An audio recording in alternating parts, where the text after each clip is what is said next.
Welcome to the Higher Ed Demand Gen podcast, helping higher education marketing leaders share knowledge about learning, strategies, and tactics that are relevant today. See what you can learn today by listening to one of our episodes.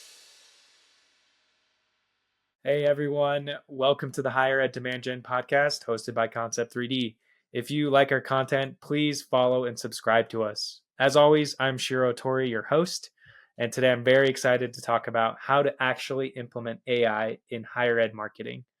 And for the topic, I'm very thrilled to have a returning guest, Brian Piper, join us today. I think in the previous episode, we actually talked about SEO, but he has been forefronting this AI movement in higher ed. So I'm very excited to talk about this. Brian is a higher ed influencer / creator, author, and he recently made some big moves in his life that I'm sure he'll talk more about right after this. So welcome to the show, Brian. Thanks so much for having me on, Shiro. It's always great to be on the show. It's great to have you again. And I always ask my guests this, which is, can you tell us what you love about higher ed?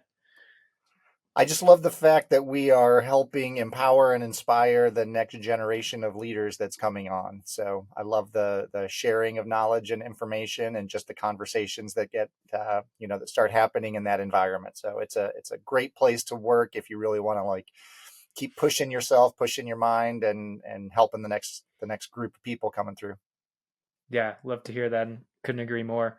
Real quick before we jump in, can you tell us a little bit about your background and what's been going on in your life right now? Yeah, so, I started off as a web developer years ago. And then in about 2015, 2014, I migrated over into really focusing on content marketing, digital marketing, SEO. Really been doing SEO since 96. And then was working at a lot of different organizations doing online courses. And I worked for a defense contracting company for a while, and that led me into the opportunity at University of Rochester. I worked there for 8 years as the director of content strategy and assessment, really looking at, how our data was informing our content decisions and what we should be doing more of or less of. And then, back in 2022, when ChatGPT came out, I saw the opportunities there, and I realized the impact that this was going to have on, all of our lives, but especially on the marketing, the administrative side, and just recognized the potential it had to help. So really started diving into that. Started the Marcom AI committee at the university, ended up migrating that into our institution-wide AI council. We came up with guidelines and pilot projects and, really figured out how to integrate that into the administrative landscape at the institution. And then about a month ago, I decided that I wanted to go out and help other schools do the same thing. So I left the university and I'm out on my own now doing AI integration consulting and primarily focused on marketing and admissions and advancement, but also, that crosses over into teaching and learning and research and all the different areas because everybody's using AI. So, yeah. That's amazing. Oh, I love your passion to move forward and try new things. How are you feeling in that moment when you made the decision to start helping other schools as well? Terrified and excited, all wrapped up at the same time. So you never know when you start, a big new chapter like that, how it's going to turn out. But I had so many, kind of signals along the way. People, every time I go present at conferences, people asking me if I, do consulting, if I could help them out.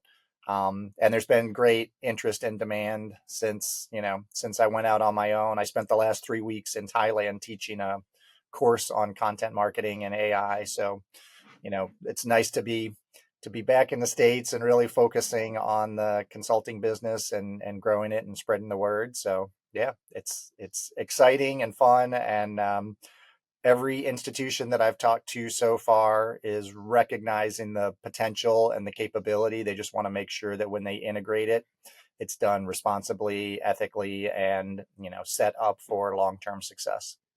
That's great. And I'm very excited for you and excited for what's next to come. So thanks so much for sharing that with us. Well, I think you kind of led us on there perfectly. So Today's topic is really about talking about how to integrate AI into higher ed marketing. It's not just a tool adoption, right? It's not just one thing that you're adding to your workflow. It needs a big level of change. So, can you tell us a little bit more about this concept? Yeah, I mean, so many schools or departments or teams are really looking at, how can we start using these tools? Where can we start, squeezing AI into our current workflows? And that's great to start experimenting with the tools. But if you're looking at, really implementing at an institutional level or really trying to make the most out of AI integration, even within a department or within a school, it's really a change management project, because to get the most out of these tools, you have to think of it as a collaboration. You have to realize that you're really adding, more, I don't know, entities to your workforce. And that has to be something that is not only communicated and understood at the top, at the leadership level, but it has to be understood at the team level, because everyone has to know that, we're not trying to replace your jobs. We need your expertise. We need your experience. We need you to be able to put in the right prompts and add the right data in there ethically, responsibly, safely, so that we get the best outputs. And then we need you to be able to validate those outputs and make sure they are strategic, they are audience first. They do check off all the boxes that we expect all of our, human-led campaigns to check off. So really looking at AI adoption as a change management initiative, and really figuring out how to get the buy-in, how to increase the awareness, how to educate people so that they understand the capabilities and the risks of these tools, and how to get the most out of them. And a lot of times it's, I oftentimes will just start off with a presentation, then I'll come in and we'll do some workshops. We'll identify some, potential pilot projects, where the biggest opportunities are. You always want to start off looking for, those low risk but high impact integrations, and then get people used to using the tools, like simple ways, straightforward ways, and then you'll gradually build up on those. And once you get, a good pilot project implemented and, you run through that for, 2 or 3 months, then you've got all sorts of data about how much time you saved, how much more efficient you are, how much more effective the outcomes are, how the team is adopting AI, what their thoughts and feelings are about, pulling this new kind of, intellectual consciousness into your workflows and figuring out how to work with that. So that's really where, when I look at AI integration, I try to look at it from that scale instead of just, let's take the work you have and automate it to make it faster. Because it's not always about speed. Sometimes you have to be thoughtful about what you Right. replace. What tasks are you replacing? Are you replacing things that people like to do? Maybe you shouldn't be automating those. So yeah, it's an interesting, and every institution is different. People are at different places, even within an institution, different people on the team. Sometimes you'll Hmm. get some, AI enthusiasts or even AI experts on the teams who've been using the tools for a couple of years. And then you'll have like AI skeptics who are like, we shouldn't be doing this. This isn't the right way to do this. So it's figuring out that dynamic and figuring out how to make it work for everybody. Okay. Well, you talked about skeptical moments. Like, what are some common things or common things you hear, and how do you address that? Yeah, and there are a lot of things to be skeptical about. I mean, if you just use AI and go in and just ask the tool questions and copy and paste the answers, that is absolutely going to have an impact on our creativity and our critical thinking. You really have to get into the mindset of using these tools in a way that makes you a better critical thinker and makes you Hmm. more creative. Um, and so that's just one thing. People are concerned about the environmental impact. People are concerned about what's going to happen when we reach AGI and maybe all of our jobs are replaced. What are we going to do? And we've seen all of these sorts of threats from previous technology shifts that we've experienced and gone through. When the internet was coming out, everybody was like, we're all going to lose our jobs and there's not going to be anything else to do. So new jobs were created. And I think that's the same thing that's going to happen with AI. You're going to need more people with expertise, more people with deep understanding of their industry, of the people, of their audiences, of the strategies and the goals that they're trying to attain. So you've really got to be able to look at all of that and figure out, what should we be doing with AI? What parts and pieces should it be doing? And then, are we putting in the best information to get the best outcome? And then are we making sure that we validate all of that? Because, we've seen so many instances of, even newspapers publishing stories that haven't been fact checked. And all of a sudden you see all sorts of, AI inaccuracies throughout the stories. So really being thoughtful about, what the risks are and how we can, work around those and understand those in order to make sure that what we're putting out is the most valuable content for our audiences. And is accurate and unbiased, and all the other things that you've got to think about when you start using these tools. Yeah, and I finally like understood a direct connection to what management and individual contributors do. There's a level of checks and balances between the two, right? And so when you think of AI and content created using AI, you need those systems of checks and balances, and that's part of this management level change that you're saying needs to happen, right? Yeah, absolutely. And it's even like, it even goes into the hiring process. So when you're, putting out, job descriptions for new jobs, you need to look through those. And there are all sorts of Mm-hmm. tools out there that can help you look at a job description and figure out, what areas of that job are most likely to be automated by AI.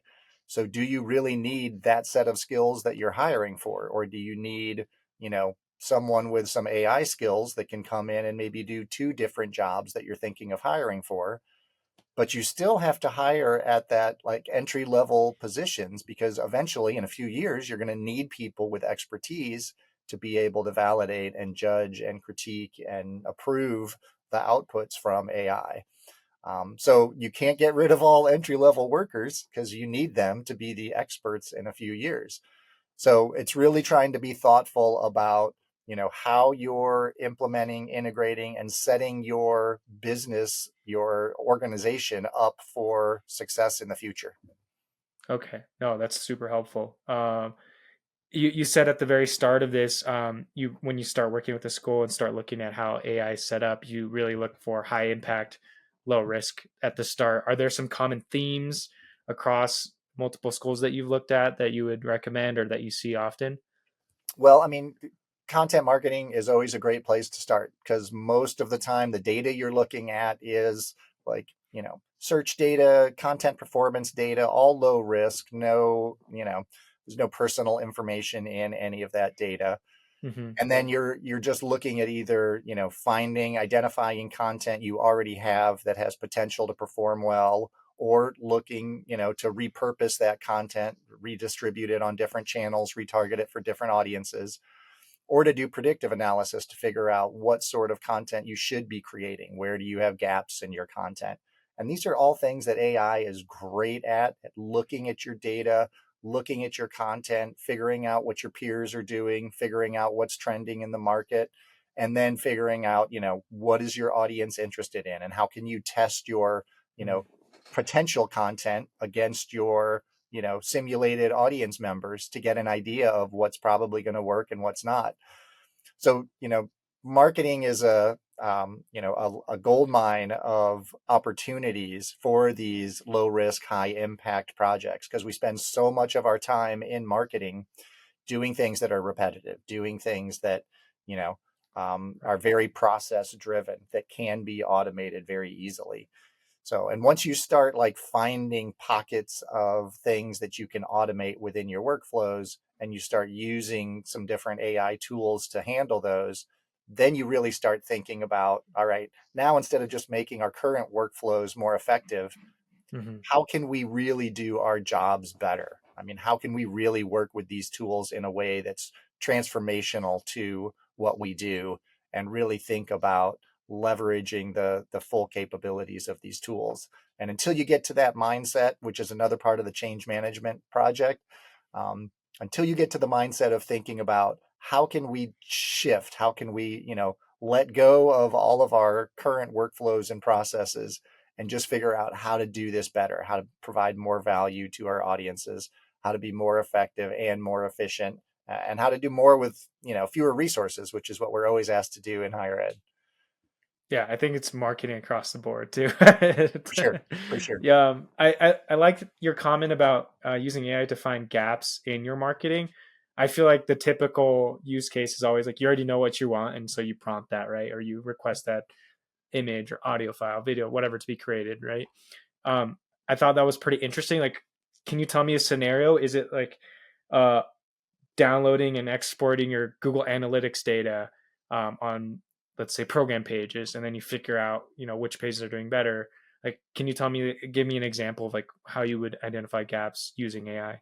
Yeah, and there's so many opportunities just for this one use case, because as humans, we are great at seeing what's in front of us, Hmm. but we're not so great at seeing what's missing, what's not there.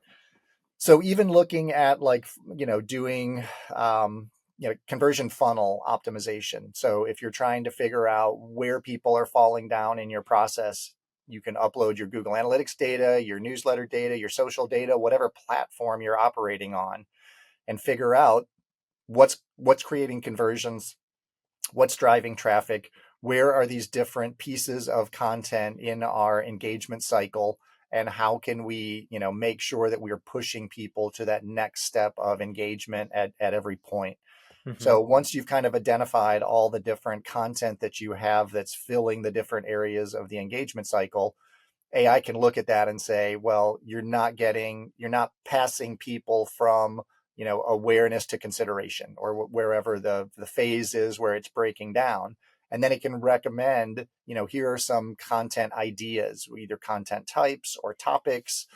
And it can really look at what's performing well in the content that you have and say, you may want to adapt this piece of, awareness content and turn that into a white paper that dives deeper into that and provide that as a free download. And that may help people convert. Or if it's, trying to get students on campus, trying to get the campus tours scheduled, what pieces of content have worked well for that in the past? How can we create more of those? How can we make sure we're targeting the right audience in the right location at the right time?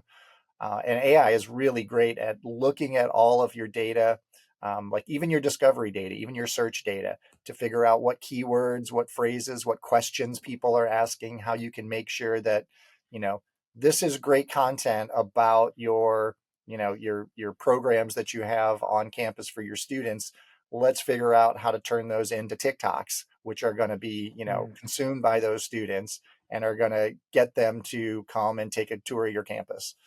So really great at looking at, that the where your funnel is breaking down, where your cycle is stopping and not pushing people into the next phase, and giving you content ideas for how to fill that and how to fix that. And like, are there specific tools in AI that are better for like these data driven tasks?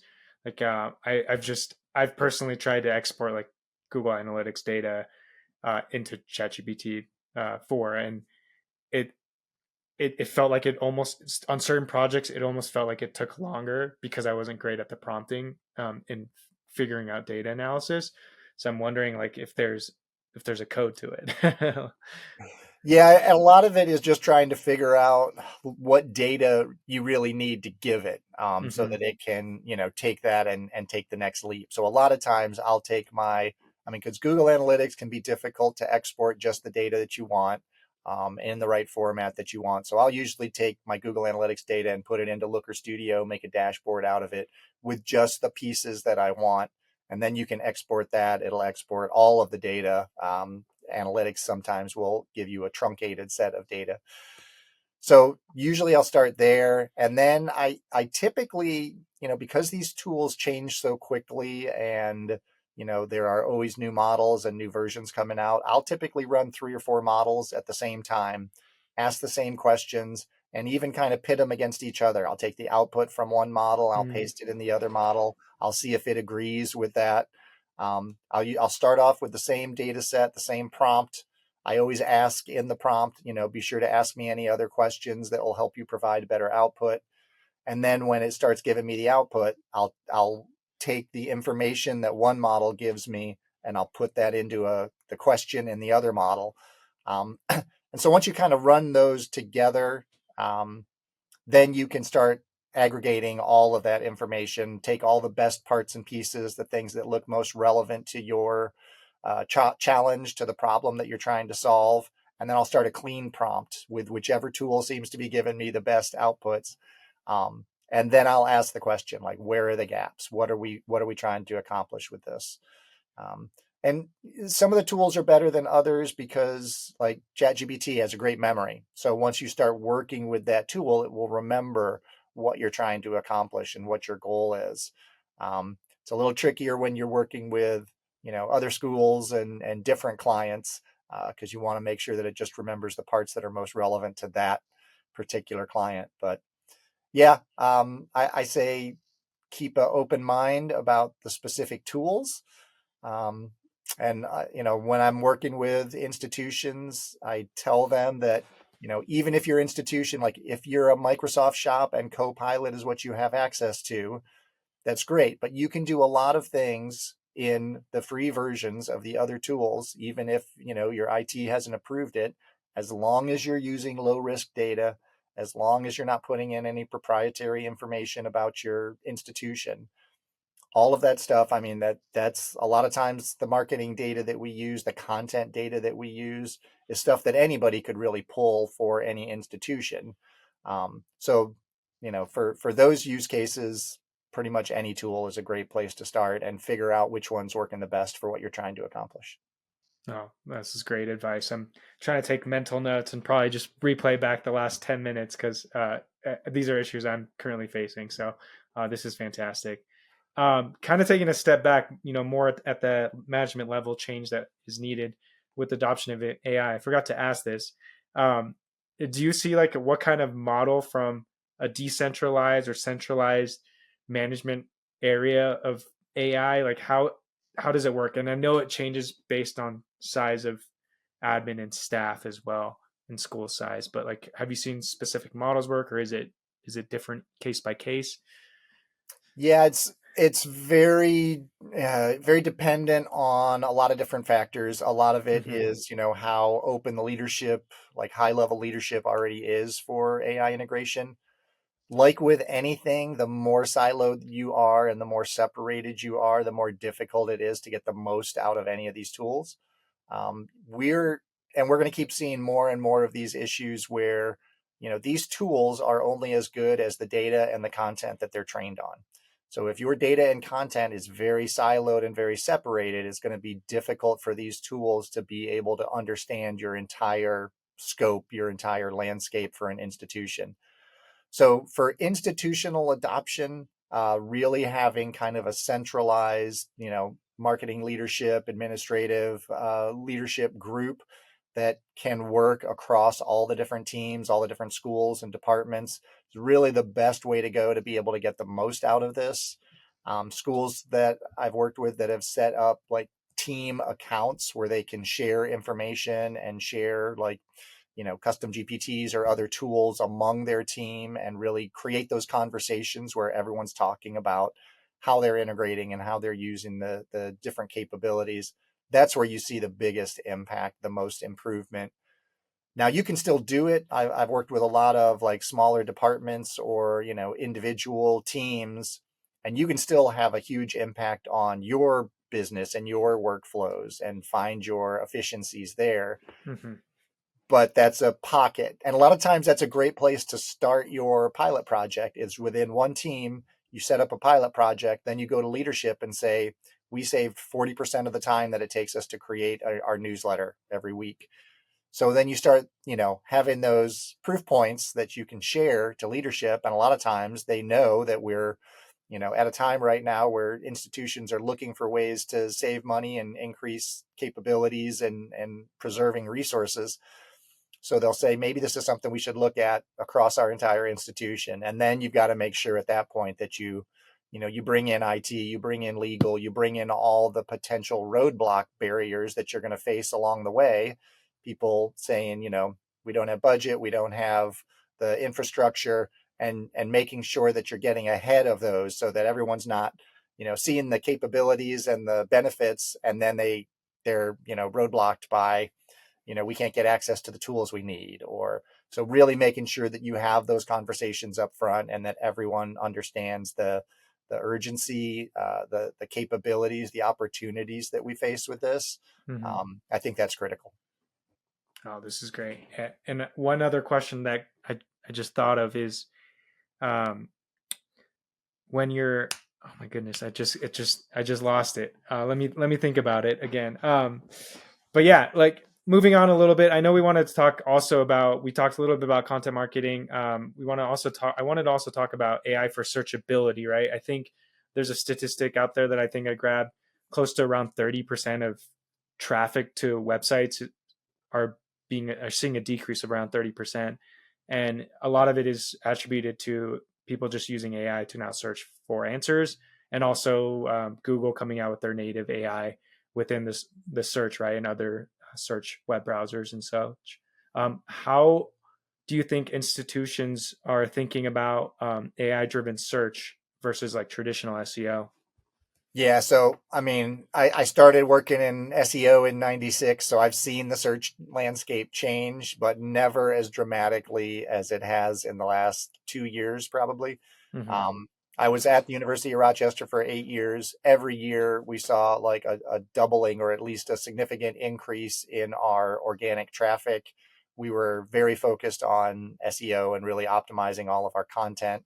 Last year was the first year that we saw a decline in organic traffic.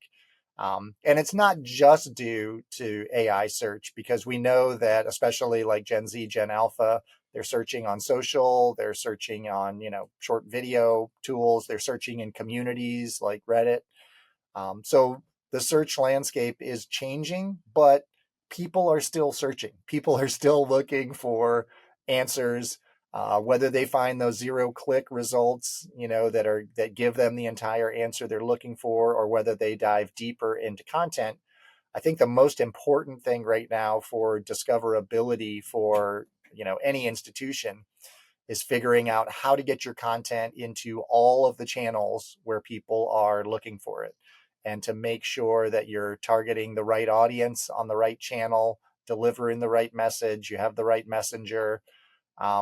And so, when I started talking with our marketing team about the fact that we need to be everywhere now, they're like, we don't have the resources, we don't have the time, we don't have the overhead, the budgets. And I was like, AI can help with all of that. AI is so good at repurposing and retargeting content, figuring out how to get the right message to the right audience on the right platform.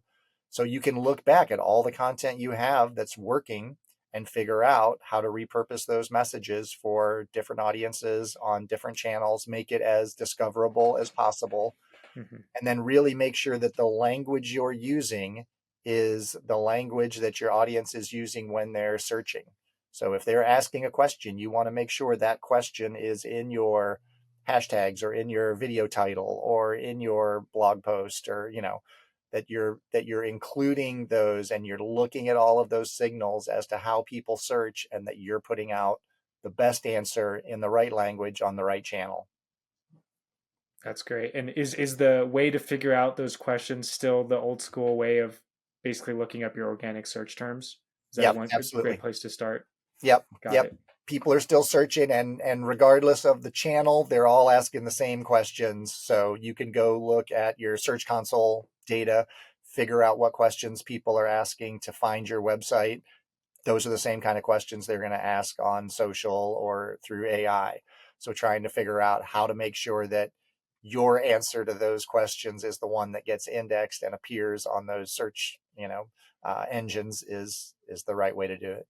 I know you talked about this already a little bit, but is there a difference in how you're structuring content so that it is more visible from AI searches?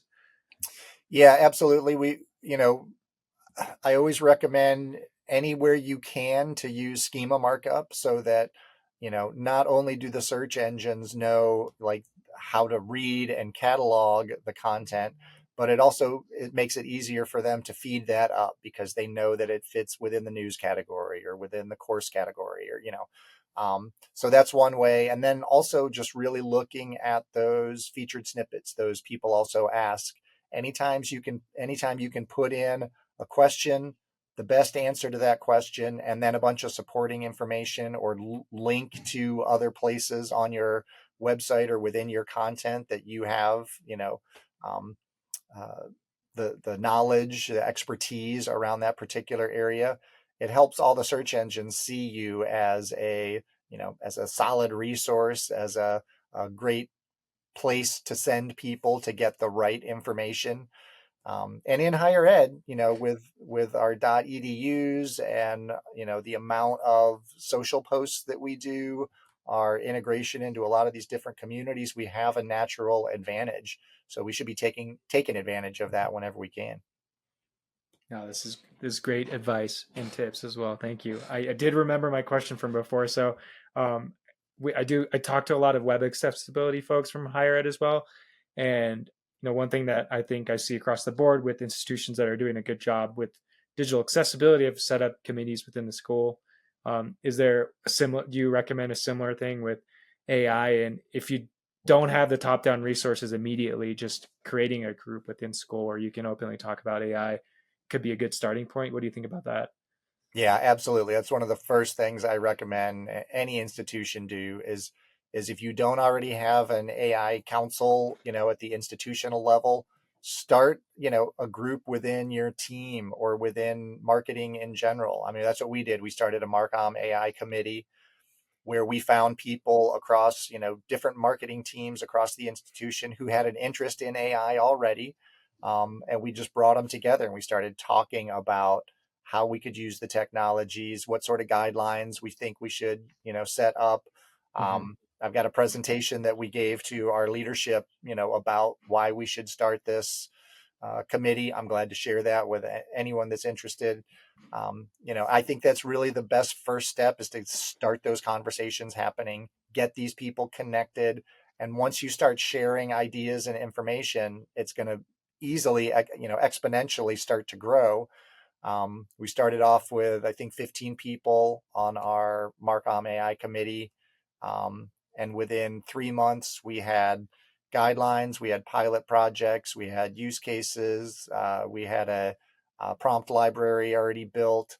So you can get a lot done quickly with a small group of people. And then when we joined the larger AI council, which was, I think we had around 100 representatives between all the different committees that were joined together in the council, it was much easier to say, here's all the work that we've already done. We've kind of started this. Everybody can follow our lead, and just integrate these different opportunities within your own different teams. And then once we started sharing ideas with the research and the academics teams and the clinical teams, then we started seeing new ways that we could use the tool. So really just, we started doing monthly AI hangouts where we would just bring anybody together that wanted to and just talk about, here's how we're using AI. Here's where it's working well. Here's where it's not working well. So, and I think, even the engineers that create these tools don't really know all the capabilities of them or what we can do with them. So the only way to figure that out is to talk and share and help each other out.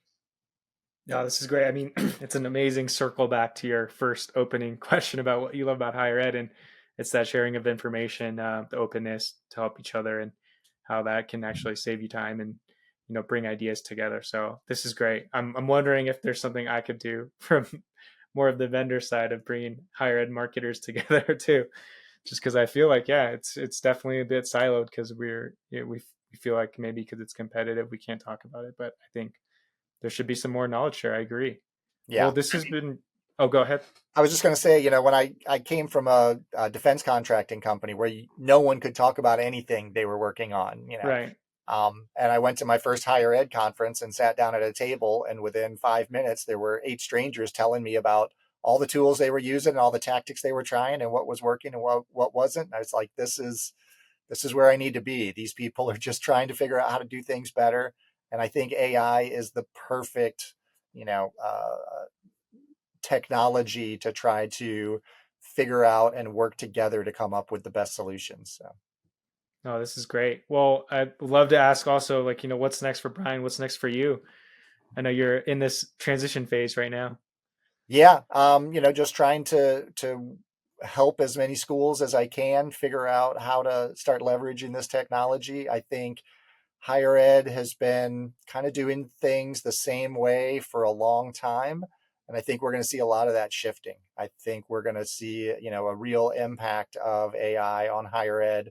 You're not going to be able to just, have an institution that focuses on, you know, knowledge transfer anymore. It's got to be more than that. You've really got to start figuring out how to teach the next generation of workers how to work with these tools, how to integrate these technologies into, their lives, their careers, because it is so transformative. I mean, I can't imagine doing my work without AI anymore because it has allowed me to scale and expand my offering so much.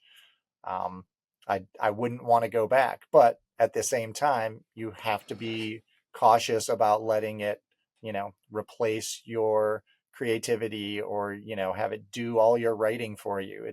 There are downsides to all of that. So I think finding that balance and continuing to pay attention to what's going on in the AI landscape at the same time, trying to figure out how to get as many institutions as I can, up to the next level. Oh, that's fantastic. And yeah, I don't know what I would do without it anymore as well. I'm wondering where listeners can learn more about, your services, your content, newsletter. Yeah, feel free.